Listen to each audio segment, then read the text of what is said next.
Is this some kind of joke? The question sliced through the hangar like a blade, sharp and dripping with condescension.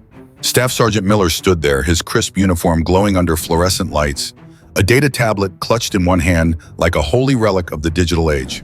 His other hand gestured dismissively toward the figure standing quietly near the entrance. We called the depot for a Tier 4 specialist, not a museum exhibit.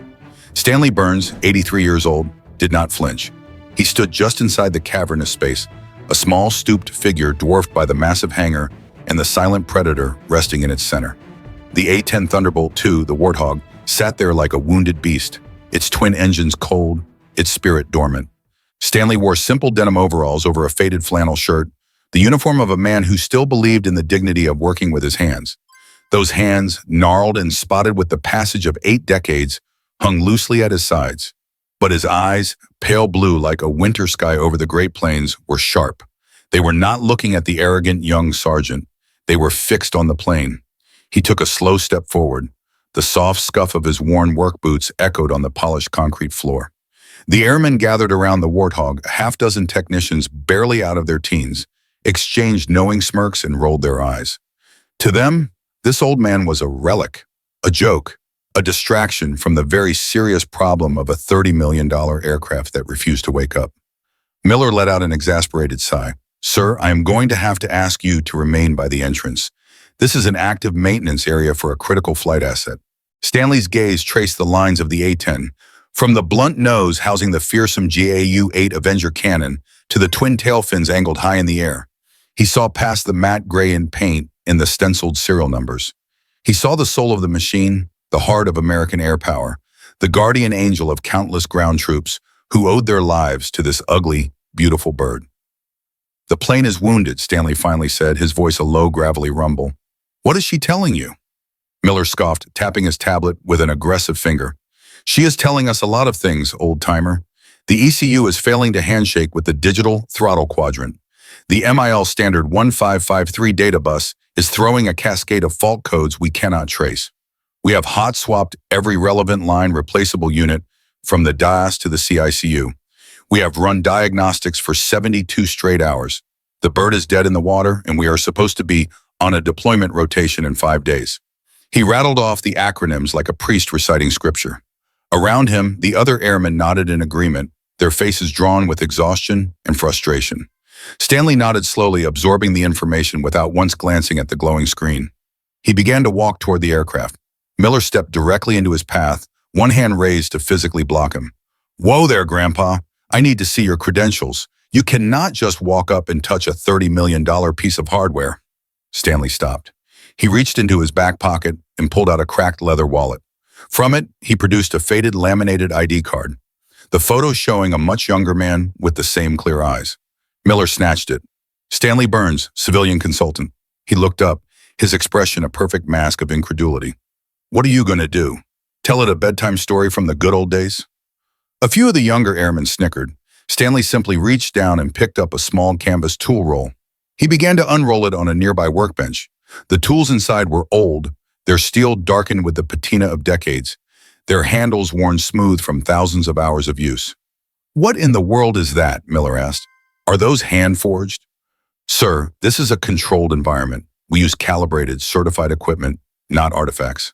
Stanley picked up an odd wrench, its head bent at an unusual angle. The weight of it was a known quantity, a part of him. "Sometimes the standard toolkit is the problem," Stanley said quietly. "Did you check the hydraulic pressure regulator's bypass valve manually?" Miller threw his hands up. "Manually? The system diagnostics cleared the entire hydraulic loop. It is an electronic issue, a software ghost. It is not something you can fix with a rusty piece of metal from the Stone Age." "The diagnostics can lie," Stanley said. "They only see what they are told to look for." As Miller's voice rose, the pristine hangar began to blur around Stanley. In its place came a different sound, a different light. The roar of jet engines on a dusty, sun-baked airstrip, the frantic shouts of men under fire. The air was thick with cordite and burning aviation fuel. A younger Stanley, his face caked with grime, was wedged deep inside the mangled engine cowling of an F-4 Phantom. The same uniquely shaped wrench was in his hand. Outside, his crew chief was screaming, "We gotta go now, Stan. They are walking the mortars in." The ground shook. He ignored it. his focus absolute. With a final desperate turn, the bolt seated. He scrambled out, gave a thumbs up. "Fire it up!" The Phantom's engine sputtered, coughed black smoke, then caught with a deafening shriek. The pilot did not wait. The aircraft began to taxi before Stanley was even clear of the wing. He stood there, chest heaving, the wrench still clutched in his hand, feeling its familiar life-saving weight. That wrench had saved 6 pilots that day. The memory vanished as quickly as it came. Stanley was back in the sterile hangar. Sergeant Miller was still talking, his face red with anger. "And I will have you escorted off this base by security forces if you take one more step." From the edge of the group, Airman First Class Sarah Davis watched with growing unease. She was new to the unit, still trying to prove herself. But she knew injustice when she saw it. Her father had been a Marine who served 3 tours in Iraq, and he had taught her one unshakable truth. You respect those who came before you. Always. She had seen the name on the work order that morning, Stanley Burns, summoned by General Thompson himself. And now she was watching her sergeant treat this quiet, dignified old man like a trespasser. It was deeply, fundamentally wrong.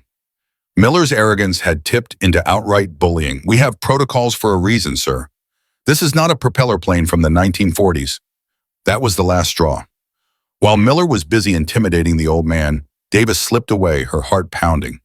She found an unused maintenance alcove and pulled out her phone. She called the wing's command chief, Master Sergeant Hale. His aide answered. "Command Chief's office. This is Airman Davis from the 355 Maintenance Squadron. I need to speak with him. It is an emergency." "What kind of emergency?" "It is about Mr. Stanley Burns, ma'am. He is down here in Hangar 4. General Thompson sent him, and Staff Sergeant Miller is about to have him arrested." The line went silent. Davis could hear a chair scraping back, muffled, urgent words. Inside the wing command building, Command Chief Hale hung up, his face ashen. He did not hesitate. He moved with shocking speed, bursting into General Thompson's office without knocking. The general, a 2-star with a chest full of ribbons, looked up annoyed. "What is it, Chief?" "General, we have a code red situation in Hangar 4. Thompson stiffened. "A fire?" "Worse, sir. It is Stanley Burns. You sent for him to look at the grounded A-10. The general nodded, the best man for the job. "Did he figure it out?" "He has not had the chance, sir. Staff Sergeant Miller is refusing him access.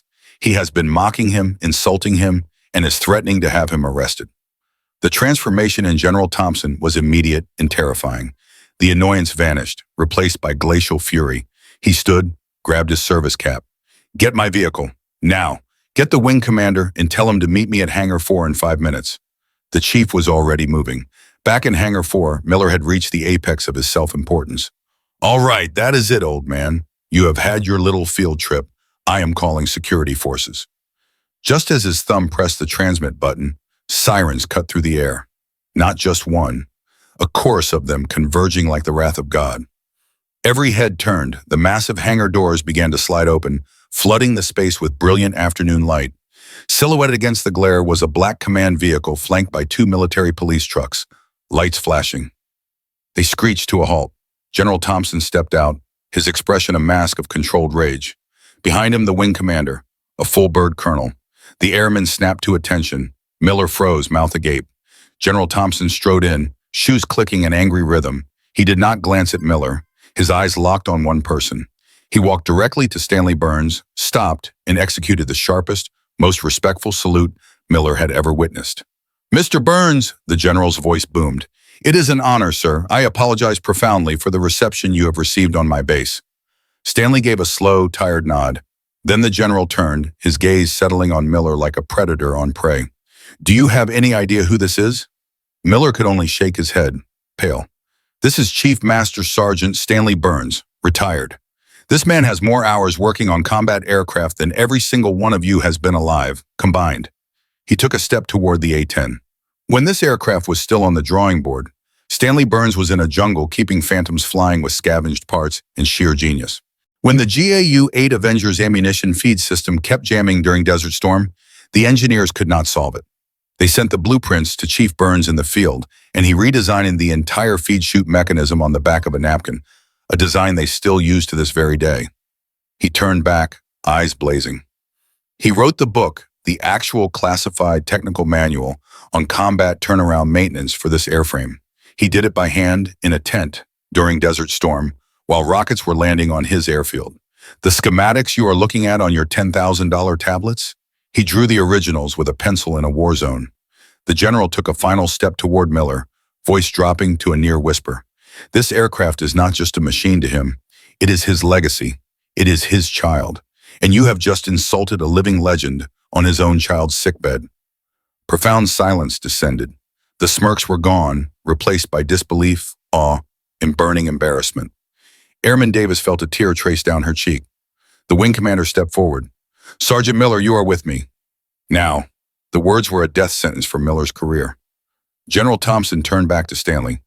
"Stan, from the bottom of my heart, I am sorry. There is no excuse." Stanley shook his head. "They are good kids, General, just proud. They trust the machine more than the man. They have been taught to follow what the screen tells them." He looked at the Warthog. "But the plane has a soul. It makes noises. It groans. It vibrates. You cannot find that on a screen. You have to listen to it. You have to feel it." He unrolled his canvas kit again. He picked up a simple screwdriver with a dark wooden handle, worn smooth with decades of use. He walked to the A-10, the crowd parting. He did not plug in a computer. He knelt by the main landing gear, placed his hand flat against the cold metal. He closed his eyes, just feeling, just listening. Then he used the wooden handle to tap gently on a small access panel. His head tilted, listening to the resonance. After a few moments, he stopped. A faint smile touched his lips. It is a harmonic vibration. There is a micro fracture in the mounting bracket for the hydraulic accumulator. Every time the APU spools up, it throws the pressure sensors off by a fraction of a percent. Too small for diagnostics to flag, but enough to make the flight control computer refuse to initialize. He looked at Davis. "Hand me a torque wrench, please." A half-inch drive.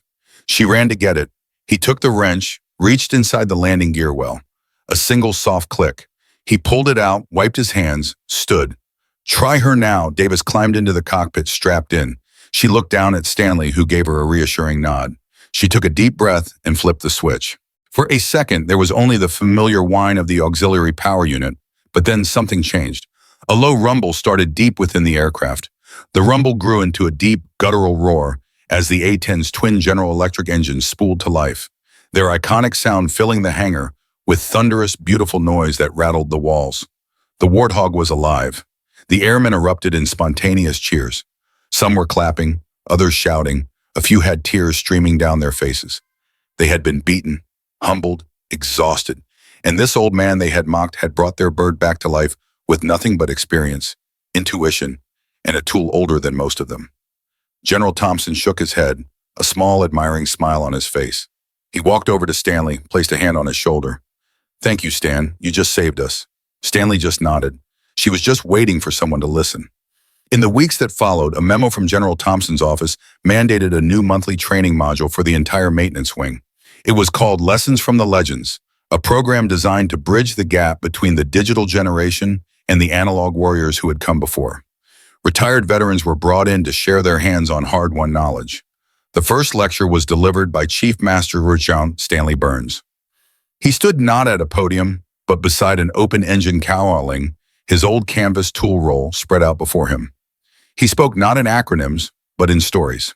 Stories of broken planes and desperate fixes, of improvisation and intuition, of the unbreakable bond between a mechanic and his machine. Several months later, in a quiet diner on the edge of town, Stanley Burns sat alone at the counter, stirring black coffee. The bell chimed. A young man in civilian clothes walked in, no longer wearing staff sergeant stripes. It was Miller. He saw Stanley, hesitated, then walked over. He slid onto the stool next to the old man. "Sir," he began quietly, "I was wondering if you had a minute. Could you tell me what it was like working on the F-4 Phantoms?" Stanley stopped stirring. He turned, looked at the young man, and saw not the arrogant bully, but a student ready to learn. A genuine warm smile spread across his face. "Well," he said, eyes twinkling, "it all started on a hot, dusty airstrip in a place called Da Nang, and he began to teach.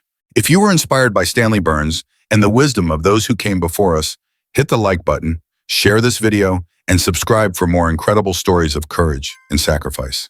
Leave a comment about a veteran who changed your life. Thank you for watching."